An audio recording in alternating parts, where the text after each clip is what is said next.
Hi, my name is Mitch, Oldham, and the wonderful people at Cartwheel Arts have asked myself and another 9 artists to create something in a project called Collaborate.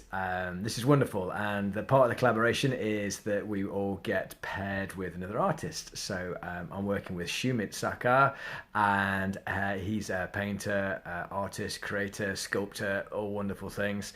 I am a percussionist, so what with this project I'm going to build hopefully is a recycled, upcycled percussion item that is built out of things found, anything that I've got left over around, anything that we find maybe in some skips, anything that we get given, and then I don't know, let's see what happens. I'm excited.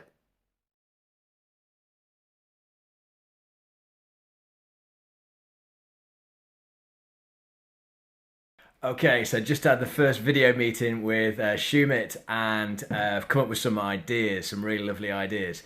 So I'm gonna get my pen, drawing some stuff out, and we're gonna keep sharing some stuff between Shumit and I. But the basic idea is that I'm gonna build a percussion item, and then after that, Shumit's gonna decorate it. I'm gonna hopefully include some sound samples as well. So I'm gonna look into that. Alrighty.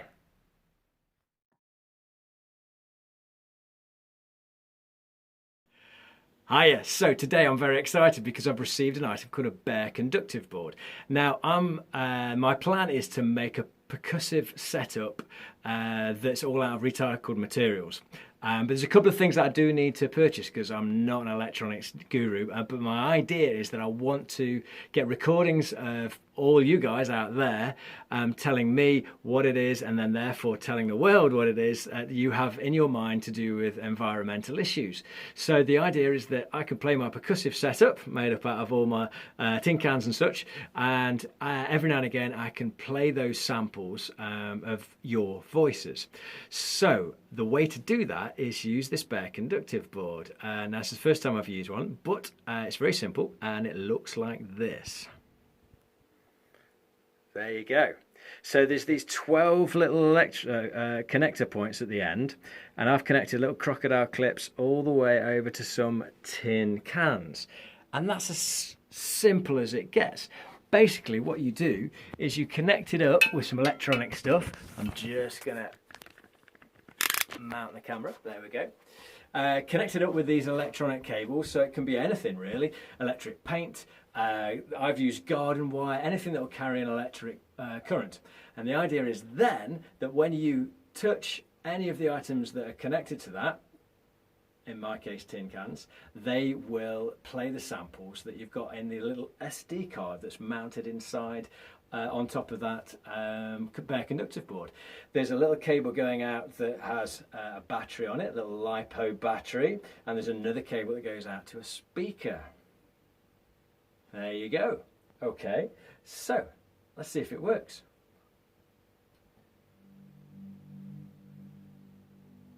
Oh yeah.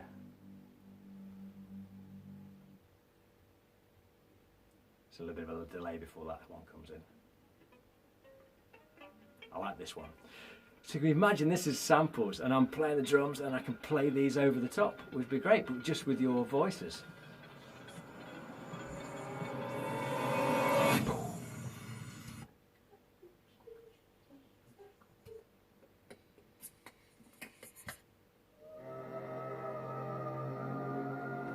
There you go. So,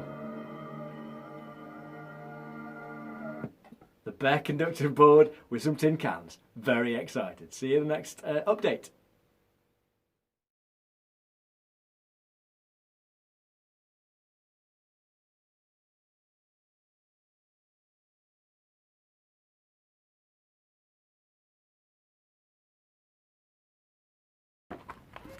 All right, interesting point in the build.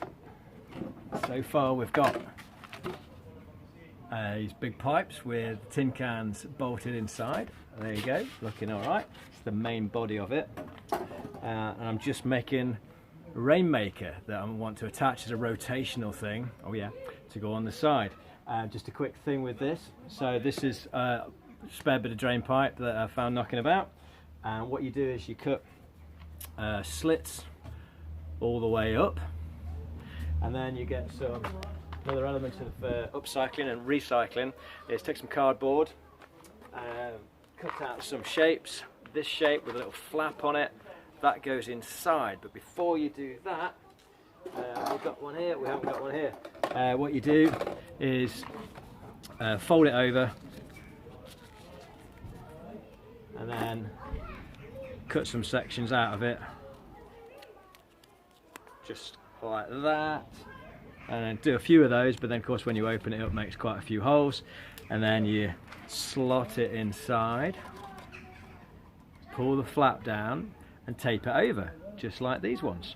And then afterwards we're going to put some tin can on the end. Now tin can, this is important, we're going to put a tin can because it beautifully fits, but you can find some other ways of covering the ends.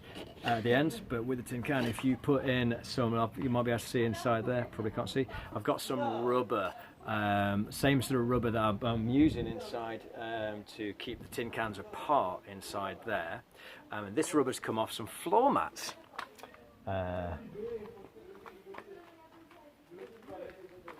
I'll find some. Alright, this stuff here is just the edge of some floor mat that we've got knocking about. Again, upcycling. So put a little bit in the bottom there, because when the rice falls to the bottom, you don't want it to hit the tin and make a loud sound. So it's going to make a soft sound, so it's soft all the way down, nice acoustically, and that'll be the Rainmaker. Alright, see you on the next update. Okay everybody, so Rainmaker is pretty much finished. What I've done is I've got a tin can on the end with a rubber bit in the inside there, soften the sound, and I've taped up all the holes, put all my bits of cardboard inside, and what I've done is I've poured a load of split peas, bits of rice and different dried food goods into there. For this length, this is about 2 foot long, so I've used a whole tin can's worth of stuff. And in a moment I'll take this on, but just to do a little tester, I'll put this on the end. I need to put some rubber in that as well, but we'll just test out the sound, see how long it lasts. Here we go. Stand back.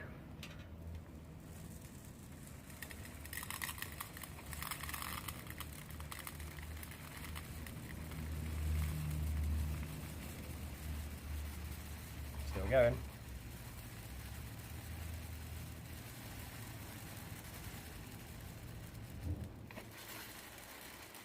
Still going. Keep shaking it and it'll still keep making rain.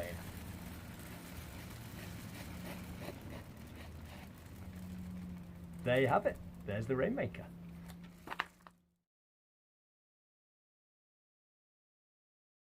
Okay, so next part of the build. I found some drain pipe.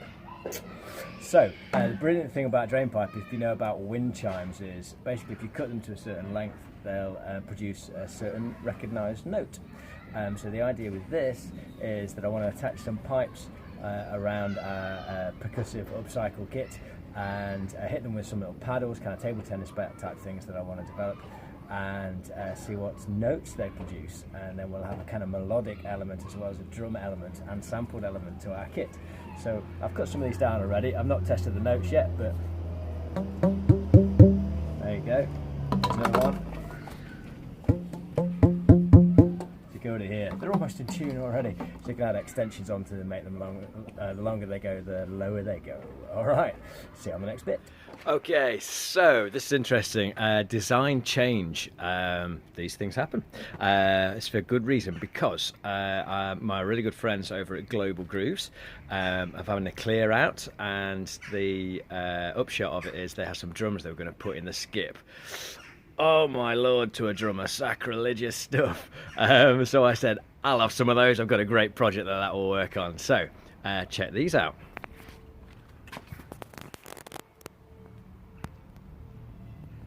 Brilliant, eh? So I need to use them, and another sacrilegious thing is I think I'm going to cut them in half.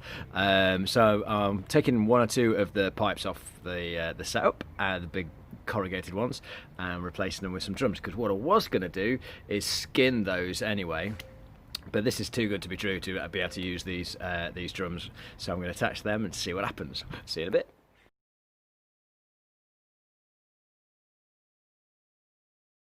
Okay, so I've searched through my drum spares and rubbish bits collection, and every self-respecting drum kit requires some hi-hat cymbals and some cymbalage. So I've found some old cymbal bits and bobs that look like this.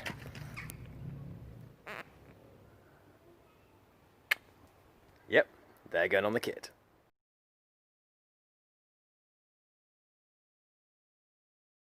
Okay, so on my search for getting a stand for this, I thought it might be quite nice to have a bit of a wheel on it. So I've managed to come across a part of children's balance bike. Here it is.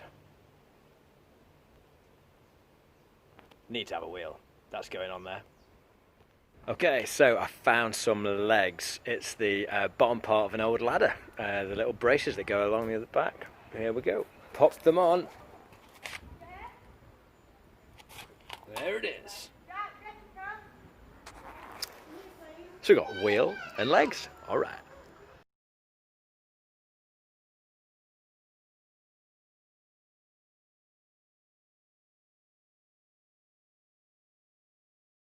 Okay, the end of this day, I've got drain pipes on and legs on, a wheel on, all sorts of stuff. So we're getting towards the end of the main build. Have a little look.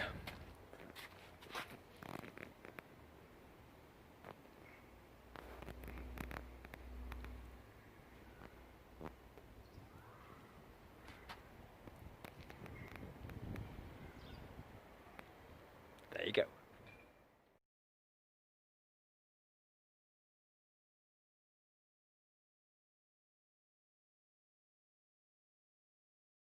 Okay, so I've had a go at tuning the drain pipes. Not too bad, it's a pentatonic scale. So have a little listen.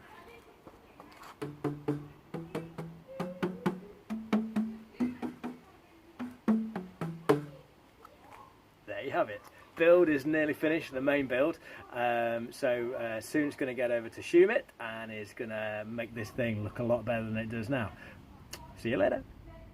Okay, so the final addition to the, I don't know what to call it, to the percussion kit is some chimes. So I came across some metal tubing, and I've got that outside at the moment, but it's raining, so I'm not going to go out just at the moment. But the idea is that if you cut a metal tube to a certain length, when you hit it, it will produce a certain note, just in exactly the same way that wind chimes happen. So I've got an example to show you here. These are called boom whackers, and these are cut to an exact length. So this particular one, when I hit it on my hand, or hit it, it's going to produce the note letter E. But if I get a longer one, like this one here, this is going to be an A. Okay, it's longer, so it's lower. There you go. Now, I'm not planning on hitting the metal things on my head, but they're going to get attached to some old broomsticks. And then that'll be the kit finished, ready to go off to Schumit for him to decorate it. Exciting. See you later.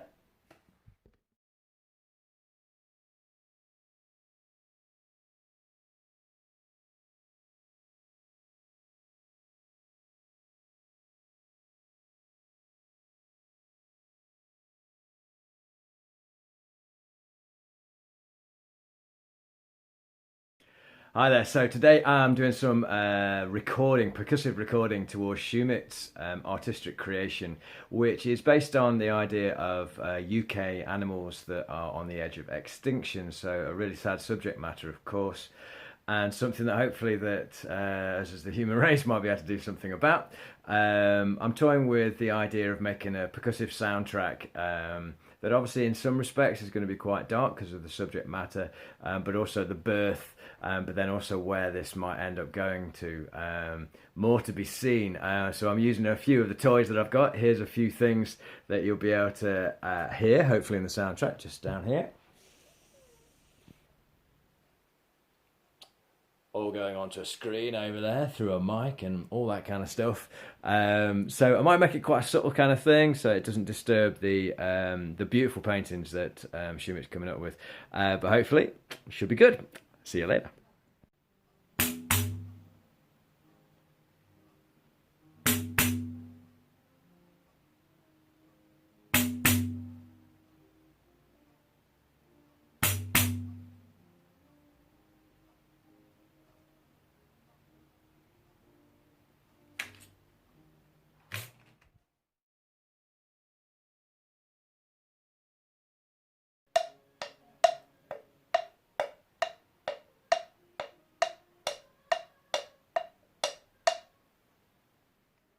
Hi there. So I finished this Collaborate project, and the machine behind me is what I've been working on, as you know, and I think it's been beautifully decorated by Schumit, and I've really enjoyed creating the audio soundtrack to his great piece of art. There's a few extra things that were put on since the last update, including electronic stuff, but you'll hear about that in a moment. So I'm just going to run over what little sound making devices are on here. And thank you again to Cartwheel Arts. This has been a brilliant project, a real lot of fun to do. So on we go. We've got the Rainmaker, the Drainpipe Rainmaker.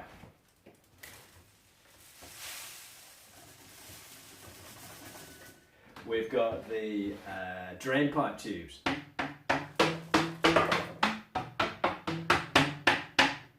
We've got chimes up top.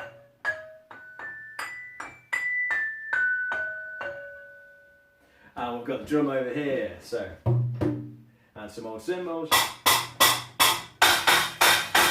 Alright, and then the tin cans over here that are going to be sampling. I've made some samples from some people of the local area, talking about some of the environmental issues that mean a lot to them. So I'm going to do a little play on this just to give you an idea of what it can do, and I hope you enjoy it. See you again soon.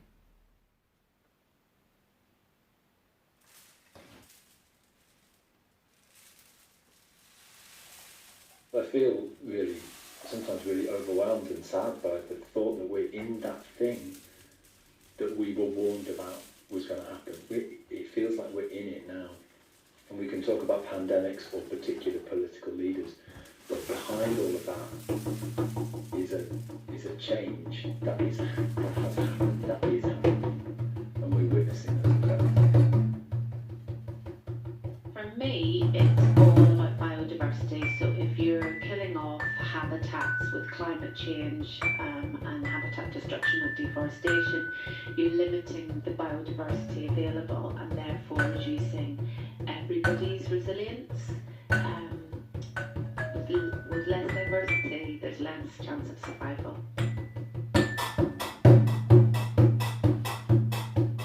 So I think the pandemic, while it's been horrendous, it's actually highlighted the pollution when all industry shut down, the cars were cleared, and that for me is a big thing.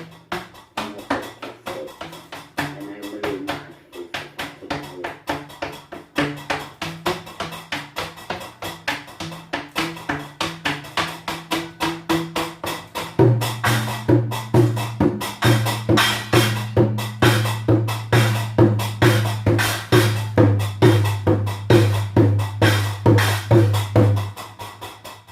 One school of thought is that in a billion years from now, there won't be a planet Earth. There won't be those beautiful skies, the earth, the seas, those amazing sunsets, animals, us, anything. So maybe what we do doesn't matter. But the human in me, and the human in all of us, makes me think that maybe if we all did one thing, maybe if we all did a little thing, all of us all together, then that would help us stick around for a little while longer. Maybe be able to witness those sunsets and the sky and the sea and everything in it and everything on this wonderful place where we live.